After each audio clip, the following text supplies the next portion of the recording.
everyone. Welcome back to the Riverbend podcast. My name is Alan Diocampo. With me today is Bridget Clemente, a digital film and media production student here at RRC. Thank you for coming in, Bridget. Thank you for letting me in. So let's get started. Bridget, give me a good background on you. Okay, so my name is Bridget Clemente. I am an aspiring filmmaker and content creator. I'm also, a digital film and media student here at Red River College, and I'm graduating this year. Yay! So, a little birdie told me, just kidding, it wasn't a birdie, that you published a documentary. Yeah, and that documentary will be shown at the WAG, Winnipeg Art Gallery, on May 24th at 6 p.m., which is a Saturday. So what was the lead up to it? So the lead up to Beyond the Mask, or BTM, Unmasking Stereotypes in Alternative Subcultures, was from my personal experiences. So at first, when I started getting into the local scene, the local Winnipeg scene, and our music scene, I realized that there are actually a lot of alternative people in Winnipeg. And growing up as somebody who loves to express individuality, I never really saw anybody who had the same style as me. And slowly, as I got into joining the local scene, kind of like attending local gigs, I realized that like these people are alternative. They have tattoos and piercings, but they also have actual professional jobs because, growing up as somebody who loves piercings and tattoos, I was always told that like, oh, you're never going to get a job with your piercings and your tattoos. So that kind of like what led up to it. I was like, why not make a documentary about unmasking stereotypes in alternative subcultures? Because my friends that have tattoos and piercings, you see them working in the law, you see them working as nursing, or you see them as teachers. And yeah, that's just kind of what inspired me to make this documentary. Yeah. So the first person you talked to or interviewed was actually Natalie, correct? Yes, Natalie Catchway. Yeah. Give me like some details on that. How did you meet Natalie? Where did you guys how do you guys talk and all that? Okay, so Natalie Catchway. Natalie was actually one of my coworkers at one of my part-time job, my current part-time job. So when she told me that she was pursuing education, I was like, oh, that's cool. And that kind of like what led me to going up to her and asking her if she wants to be part of the film. She has bright pink hair, piercings, and tattoos, and I was like, and she's trying to pursue education. So I was like, why not ask her to create this documentary with me? And she was full on into it. So I was full on supporting it? Yeah, full on supportive. And as well as her family members as well. I also interviewed her grandma, Mildred Catchway, and she was amazing. So the other person that you interviewed was actually your mother and yourself. Yes. How did that work? So trying to create a documentary or just like a story about yourself, when it comes to documentary, it's like in real life, right? And having to talk about myself and my mom, it was kind of like, how do you say this? Like, it was scary and intimidating because like you're talking about your life in front of a lot of people. And my mom and I never really had like this like comfortable kind of like talking back to back, kind of like I don't know, just comfortable talking to each other because of like I'm Filipino, so like that's kind of like a big part of it, like being Filipino and kind of like not really talking a lot about like what's going on in your life with your family because I don't know, just like scaredness, I guess. But yeah, having that moment interviewing my mom for my documentary was just really heartwarming because you're asking like these questions you will never ask your parents before, right? Like asking them like, how was I growing up? Like those questions, and having to interview my own mom with that, I cried a lot. I cried and it felt good. It's like moving something, like it's basically lifting off the weight off your shoulders. Yeah. Yeah. During that interview process, do you feel that pit in like your thing? Yes, I felt that because I was asking my mom questions I've always wanted to ask her, and you could hear it in my voice. I was cracking up, like I was tearing up, And right after that right after that interview session, I actually like bawled my eyes out. And in the documentary, you'd see my conversation, how I felt after that talk. But yeah, it felt really good. Recording people's emotional moments is always challenging. What goes through your mind when you have to shoot footage of them? Okay, yeah, emotional like stuff is so hard to film because again, this is real people. These are real life like people that you talk to. They have feelings and whatnot, and like those moments are very vulnerable. So like there was actually a shot in the documentary where we're not like supposed to be filming, but the camera was still going on, and that's when Natalie's grandma Mildred Catchway found documents that Natalie's grandpa, who passed away, has made for Natalie when she was a baby. She pulled those up, and we didn't know that she was gonna pull those out. So like the camera that was set up at the front was just steady, and everyone was like, "Okay, she's getting up. What are we gonna do?" Like, so the other crew pulled up their second camera. So we were like, if you see that scene, you will see our camera crew still in the background because we didn't know she was gonna do that. So like, even though it could be awkward, just pull up the camera and record it. After that session, ask them if they're comfortable with it being online because, sometimes they feel a little like awkward about it or just it's a vulnerable time. So they don't want to post it or like don't want it shown. But yeah, when it comes to those time, like use your voice, ask first because you don't want to get sued. And also, yeah, no, get those waivers signed as well because that's a really big part. Yeah. That was actually gonna be like my follow-up question to that. Like, what do you think of like shooting stuff that's like vulnerable to people? Is that ethical to you or anything like that? But I have mixed feelings about it because like sometimes recording people, it could be very uncomfortable to them and to us as well. But a big part of the film is like the big part of the documentary is the emotional side of it and how it being alternative actually affects you. So I was like, I really needed this, so I just kind of like recorded it. and then just made sure to ask them right after. Yeah, make sure to ask because it's a very deep topic. And yeah, permissions are always like your priority. Like you always have to prioritize permission. Yeah. Was it hard to find where to shoot? Like find shooting locations and all that? For shooting locations, initially when I was creating the documentary, I was trying to find like pop-ups or like events that are happening in Winnipeg that has something to do with being alternative and local. So the Winnipeg Punk Rock Flea Market was happening around the same time that this documentary was in production. So I emailed Winnipeg Punk Rock Flea Market because these are like one of the times where you actually see alternative people in the move because like every alternative emo goth people are there, punk.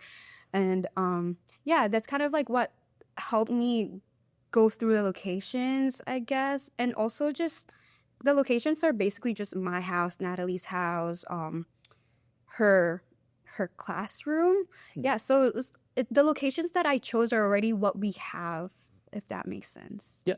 And Natalie is taking a course to become a teacher? Yes, Yeah. she's taking a 5-year course to be a teacher in university. Yes.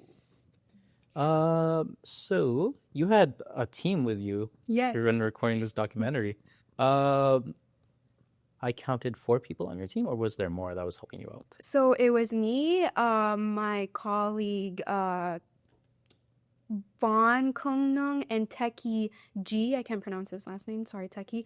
And Evan Rivard. So it was a 4-crew shoot. Yeah, and having those 3 people with me, like having them, my groove, it definitely helped create this movie a lot, or film a lot. How did you all split up the work? I know you're the director, but like, how did you make sure everyone was like doing some equal stuff? Okay, that's one thing that's like really hard to do, especially when you're directing and it's your work. You kind of have like this feeling of like, oh, I want to do this, I want to do that, because you have like this set of like creation in your mind of like how you want the film to look like. So that's like one of the hardest parts of the post-production, because I just wanted to take everything, like which is so bad. Like, don't do that. Actually use the crew around you. Don't be shy to ask for help, because that help will help you out, like seriously. So during post-production, I took the editing part of the film. Like, I put the films all together.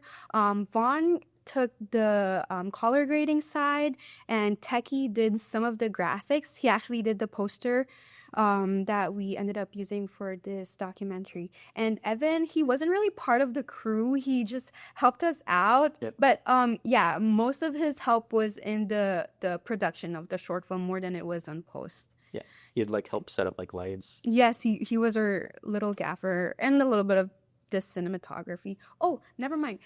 Evan Rugard actually did. Sorry, I just like remembered. He did the mixed media, some of the mixed media stuff that I used for my documentary. Yes. When you're shooting like testimonials, where so it's like one-on-one, but then there's a bunch of people behind the camera, like camera watching the talent, making sure it's like going okay. How do you ensure the talent is comfortable? So, for pre-interviews, I usually do pre-interviews before I actually do the interview. I like to build a relationship. I really like talking, so like I talk to them before I start interviewing them, like asking simple questions like, "Oh, do you need water?" or like, "How are you doing today? How is your way on your, like, how is the transportation to here?" Like, those small talks really help you become more comfortable with the interviewee that you're asking. And this is something that I just learned this year, not gonna lie, like trying to build that relationship. And like, I know it could be awkward at times, but you just have to do it. If you really want to get the words out of your interviewee, you have to build a relationship with them. And it doesn't just stop after the documentary, right? It just doesn't stop. Yeah, no. After the documentary was done, I still like communicate with Natalie, saying hi to like the local people that helped us make this documentary, like Into the Music, Winnipeg, the vinyl record place, and also a Winnipeg punk rock flea market, which were actually just vendored recently. So yeah, staying connected with your connections. Yep. You probably had so much footage to work with, reshooting stuff, like all that. How was the process to making it only 12 minutes? It was stressful. It was like, as usual, editing is very stressful. But like having to manage so many freaking clips. I forget how many footage I took, but it's definitely more than like a 200 and most likely like 300 clips. So It took a lot, yeah, of my storage. So that SSD drive definitely helped. But you know what I mean? Like recording in general and editing in general, it takes so much time. The best tip I would give is to like go through all your footage and highlight all the good ones, and then go from that. Yeah. Going back to your team, was there any like conflicts that happened in between? Was there any like discussions? Like, Not really much of conflicts, but like misunderstanding. Like, seeing eye to eye? yeah, I would say so, because like in every crew, right, and team, there could be like a little bit of misunderstanding. During the post-production of the film, I guess like a lot of it was kind of like, oh, I'm doing all the editing. It was not much of like the team. It was much of like the teachers kind of like curious on how the sections are being divided, or like how the roles are being divided. So yeah, there was definitely that misunderstanding, or just like a little bit of a conflict with like the relationship on like how exactly we're going to split the post-production apart. But in the end, we came through. Like, it was, I think it still ended up all right, you know, like our roles. Let's talk about what led you down the filmmaking path. Yeah, so I basically started filming off my grandma's webcam. So you know how in like 2000s we used to have like those box computers, and you have like a separate webcam. That's how I started my YouTube career. And if you watch the video on the documentary, you'll see it running on like 8-bit. Like, it moves really like slow. But anyways, after like that little webcam phase, I started my little own YouTube channel because I got a phone during that time, and I guess yeah, that's kind of like how it started. So I started off from like making like vlogs, um get ready with me videos, and yeah, I would vlog at school, and yeah, that's kind of like how it started. And It usually starts at a young age, either of vlogging yourself or Minecraft tutorials. yes, I also did Minecraft tutorials. I did Minecraft tutorials. That's crazy. Especially with the iPhone Minecraft. I'd be making tutorials as well. Minecraft PE tutorials. Like, So ever since you were younger, you always knew you wanted to be a filmmaker. I also seen that you were on CBC once for it. Tell us about that experience. so, I got the opportunity to talk to Miss Stewart, Martha. No, not. Sorry, I forget her name. What's her name? Are you gonna say Is it- Martha Stewart? No, not Martha Stewart. It's another local news anchor, and her last name's Stewart. But yes, I got the opportunity to go on radio with Sean Monfero, one of my classmates now as well, and basically just talk about how it was working with CBC because before this, I was.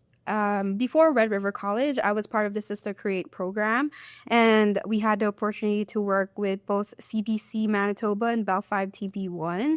And through CBC Manitoba, I was able to direct my very first documentary prior to Beyond the Mask. It was called Stella, Welcome to Your Dotem. And yeah, we basically had a little interview session on the radio, and it was really scary. I was very nervous. I would say that's like my very first radio, I don't know, interaction. But yeah, I think it went great. Yeah. Did you, if you had to choose, would you pick the first documentary you made, or the Beyond the Mask? I don't know. I have no choices. I have like no preferred. Either way, I feel like both documentaries kind of like I don't know, shows the creative process that took to make it. I would say the first documentary I made, it could be better, but again, it is my first documentary, and it's still great. It's still great. And I had really good feedback coming from our mentors, local producers from CBC Manitoba. And yeah, no, even though it could be better, I think that it was great. Yeah. So let's talk about some things from the past, now, and the future. Tell me some of the good things that happened in your career. So, good things in the film industry. I'm kidding. In Winnipeg. No, I'm just kidding. Yeah, I would say just start like as an aspiring filmmaker trying to put myself out there. I was very fortunate to be in a program last year, Sister Create, to be working with actual professional industries such as CBC Manitoba and Bell 5 TV1. For Bell 5 TV1, actually, I was able to direct one of the episode series that we did, my very first budgeted documentary, by the way, which is really cool. I was working with Shara Plaga and Kirill Jazz Cruz. They're also DFMP students here with me. And just having those experiences kind of like helped me, I don't know, understand more about the film industry and how it works. And like, aside from that, this documentary, Beyond the Mask and Masking Stereotypes in Alternative Subcultures, it got into my very first ever film festival, which is FascinAsian Film Festival, which is coming up on May 24th at the WAG.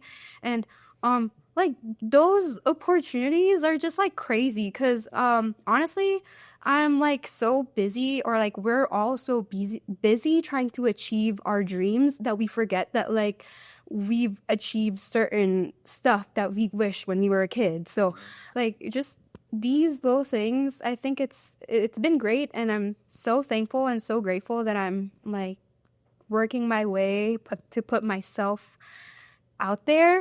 I don't know, it just feels really great achieving things that I thought that I like would never achieve before. So Yeah. Now let's go the opposite. Talk about some hardships that happened. Gosh, I feel like you can't really be like a person without like going through hardships. Like everybody goes through hardships, right? But yeah, no, just growing up who loved filmmaking, content creation has always been like part of my thing. And like when you're on YouTube and whatnot, like very easy to be it's very easy to get hate comments, right? So growing up, I always got hate comments. I always got bullied. That's also a big major part of it. Well, growing up when I was in elementary, I was making YouTube videos and people would talk about it and make fun of it. And even though that was happening, I still kept going, you know? Aside from that, like when I went to elementary, middle school, people were still making fun of me. So, yeah, getting bullied a lot by like just openly kind of like expressing yourself, it definitely like builds something in you and like does something to you. Yeah, so not everything is going to be like, oh, all zen, all peace, all good, or like whatnot, right? Sometimes like those little things, like people will still find a way to hate. People will always always have something to say. But I guess one thing that I learned like throughout experiencing these experiences is to like not really care. Like don't ever let people around you talk down about you because you know yourself more than anybody else. And if people act like that towards you, just know that they themselves are also going through something that they're just projecting onto you.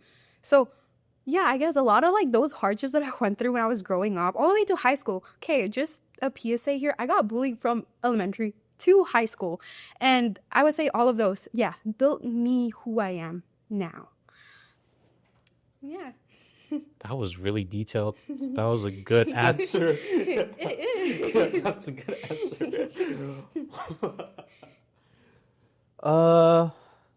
Let's talk about your Sizzler Create real quick. Yeah. It's a pretty new program too back then, right? It Did it is. start with your grade? No, it actually started way back in like before pandemic, I would say. So it's actually mostly animation at first, and then it got divided. Like it became more recognized for other stuff. So they also have film and game design and 3D now, because before it was all animation.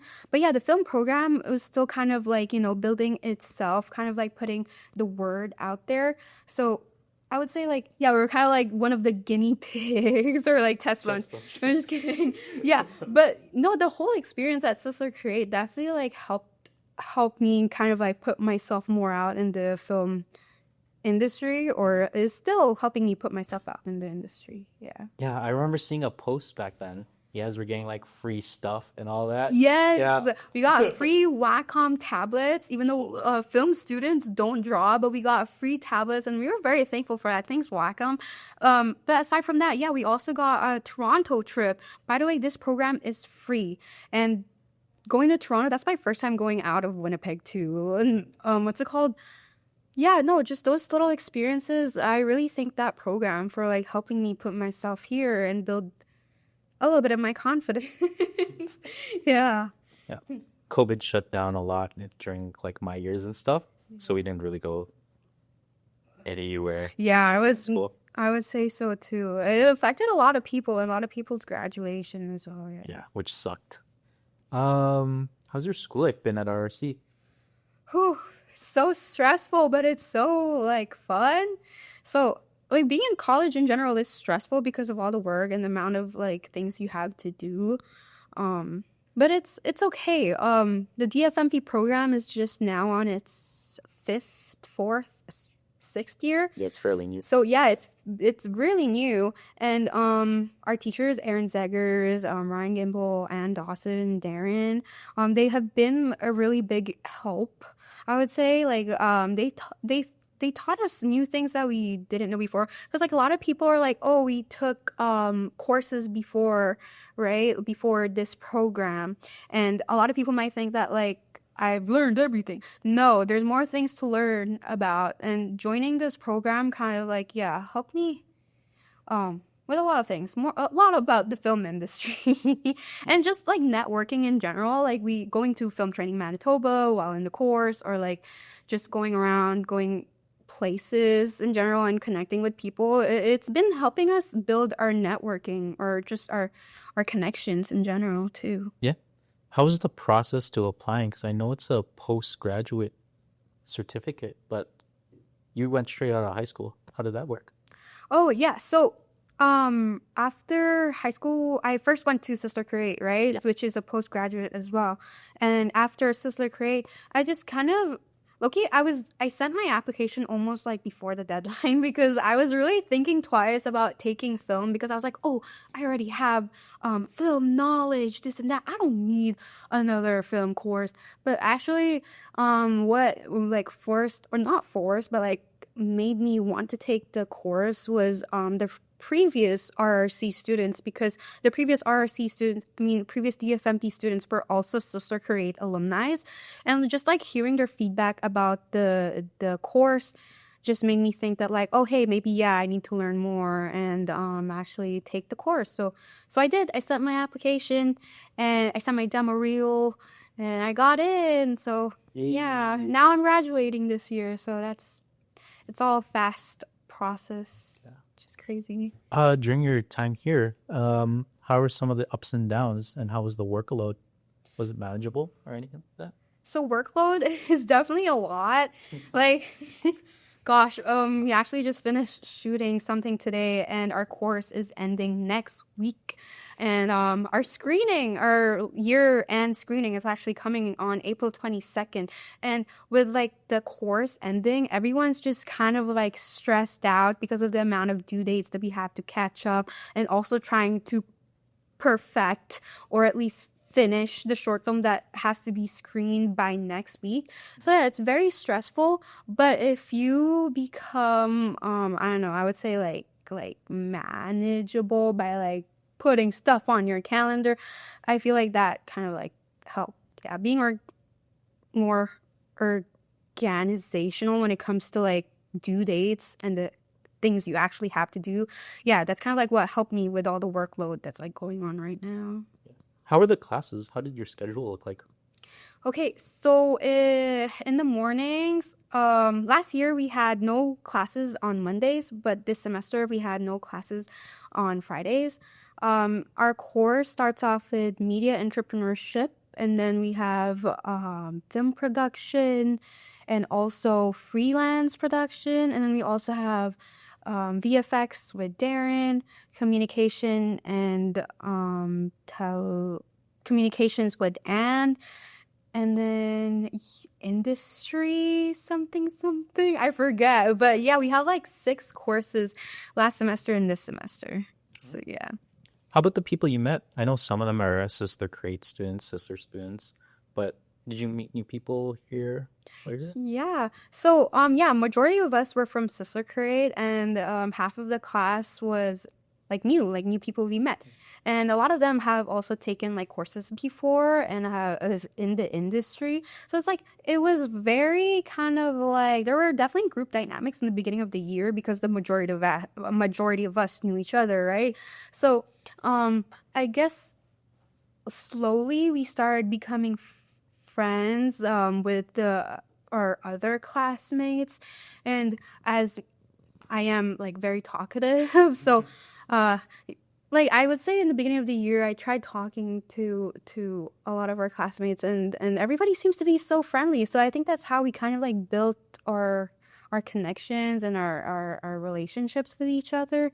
So yeah, it was definitely a group dynamic in the beginning, but I think right now we're doing great, and everybody seems to be friends with everyone. So that's good.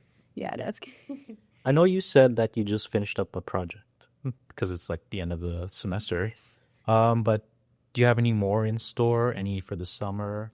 Yeah, well, not in the summer, but right now, I'm working on my very first short film after so many documentary work. It's called Freshman Year, and it will be screening at the Roundhouse Auditorium here at Red River College on April 22nd. And aside from that, I'm kind of just like working, like not working, but like dabbling in like the local band stuff, recording stuff for bands and whatnot. And oh yeah, 48-hour film competition is also coming up. Yeah, our team registered, so that's kind of like one thing we're doing in the summer. It's like a as well. group of like 3, right? Or 4? More than group. We're a group of 7, but 7? yeah, it has to be like a group thing. Yeah. Are you guys gonna split up? Yeah, we split up Oh. the cost because that was pretty big. Yeah. I heard about some people that did the 48 hours, and then you get a specific topic, right? Yeah. And then So it's pretty exciting because 48 hours, like gosh, it takes so long to record and come up with an idea. So this is definitely gonna be exciting. record, edit, Come up with a story. come up with a story. Actually, yeah. And then you gotta hand it in. Yeah. Which is so scary, but it's so exciting at the same time. So What time will the screening be on the 22nd? I'm pretty sure it's at noon. It's like most random time, but yeah, it's at noon here at the auditorium. Yeah. I will see if I can show up. For your future career journey, what are you aiming towards? Honestly, I'm aiming towards just being a filmmaker. Like, I don't really have a like niche, you know? Like I want to do film, I want to record short films, but I also love doing documentary work. Scripted, non-scripted, either way. I also like going to local bands so that like if any local bands want to make music videos or record their sets, hello, I'm here. But yeah, so just kind of mostly working my way in the industry, trying to put my name, I guess, out there. You know? Do you want to stay here in Winnipeg or move somewhere else?